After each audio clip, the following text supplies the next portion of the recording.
what we determined once the sit-in started and the business fell off was that this store lost 95% of its trade during the period that blacks in Houston withdrew their money from facilities that were segregated. Were you all aware at the time of the sit-in that Joe Weingart was residing in the community over here? And did that have in any way affect your decision to keep living in? Well, he was living in, he was across the bayou, I believe.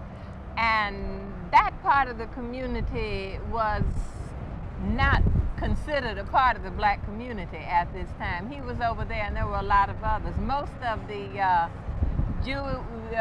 Jewish people who were moneyed and profited and who had businesses downtown, Weingarten, Sakowitz, and many others, I think the Fingers, lived in that area. That was essentially the River Oaks for the Jewish community, as we can recall, they suffered their own brand of discrimination and were not permitted in River Oaks, so they created their own. But that was still foreign turf for most of us.